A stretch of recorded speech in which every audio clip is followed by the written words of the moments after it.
গোপালগঞ্জ জেলা কারাগারের মধ্যেও এখানে হামলাকারীরা আশ্রয় নেবার চেষ্টা করেছিলেন। পরবর্তীতে এখানকার যারা নিরাপত্তারক্ষী কারারক্ষী তাদের প্রতিরোধের মুখে তারা এখান থেকেও চলে যান। এখানে এসে কিন্তু তারা অগ্নিসংযোগ করেছেন। আমরা লক্ষ্য করছি এখানে মোটর সাইকেলে আগুন লাগিয়ে দেওয়া হয়েছে। গোপালগঞ্জ জেলা কারাগারের সামনে থাকা বাহনগুলোতে হামলাকারীরা আগুন লাগিয়ে দিয়ে এখান থেকে পালিয়ে গিয়েছেন। একটু জানিয়ে রাখি, এই গোপালগঞ্জ জেলা কারাগার থেকে আসামি ছিনিয়ে নেবারও চেষ্টা হয়েছে। আমরা সে বিষয়টি একটু এখানকার যারা নিরাপত্তারক্ষী কারারক্ষী রয়েছে তাদের কাছে একটু জানবার চেষ্টা করব। একটু যদি আপনি বলেন এখানে কি ঘটেছিল, হামলাকারীরা তারা এখানে এসেছিল কিনা? আমরা এখানে দাঁড়ানো, হামলাকারীরা ওই দিক যাইছে এই দিক যাইছে, আই একেবারে ইট পাটকেল মারিয়া এইগুলান একেবারে আমরা ওই বেড়াকে গেছে ভাঙচুর করছে, মারছে। এখানে আমরা নিরাপদে টেকতে পারি না, আমাদের গায়ে ইট পাটকেল মারিয়া একেবারে তারা। একজন কারারক্ষী তিনি বলছিলেন যে তাদের উপর আক্রমণ হয়েছে, আসামি ছিনতাইয়ের চেষ্টা হয়েছে।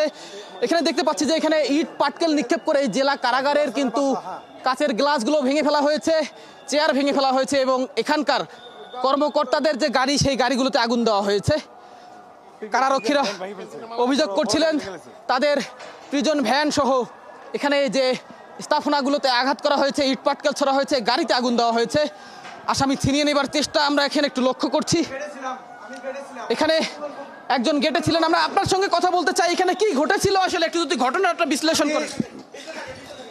আমি এই মেন গেটে ছিলাম, ডিউটি অবস্থায় ছিলাম 12টা থেকে সন্ধ্যা 6টা, কিন্তু 3:30টার দিকে অনেক ওই হামলাকারী সবাই আইসা যার যার মতো রামদাও টেটা সবাই যার যার মতো ছুটছে এবং আমাদের ইট পাটকেল এখানে একজন নিরাপত্তারক্ষী জানাচ্ছিলেন যে দেশীয় অস্ত্রশস্ত্র নিয়ে কিন্তু তারা এখানে হামলা চালিয়েছেন। তার সে পরিস্থিতি কিন্তু আমরা এখানে লক্ষ্য করছি। চেয়ার ভাঙা, কাঁচ ভাঙা পড়ে রয়েছে। এখানে ইট পাটকেলের যে ছোড়া হয়েছে সেই চিহ্ন কিন্তু রয়ে গেছে। কিছুক্ষণ আগে যেটি দেখানোর চেষ্টা করেছি যে এখানকার যে যানবাহন সেগুলোতে আগুন লাগানো হয়েছে। আমরা রয়েছি গোপালগঞ্জ জেলা কারাগারের সামনে।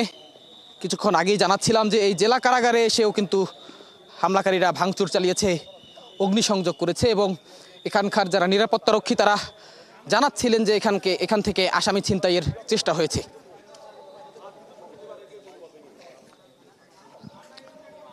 কিছুটা স্বাভাবিক পরিস্থিতি এখন রয়েছে, তবে কতক্ষণ এই পরিস্থিতি থাকবে আমরা জানি না।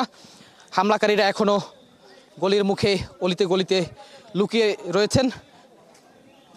তারা সেখান থেকে মাঝে মাঝে ইট পাটকেল ছোড়বার চেষ্টা করছেন, যদিও সেনাবাহিনী এবং যৌথ বাহিনীর প্রতিরোধের মুখে তারা আসলে খুব একটা সুবিধা করতে পারছেন না।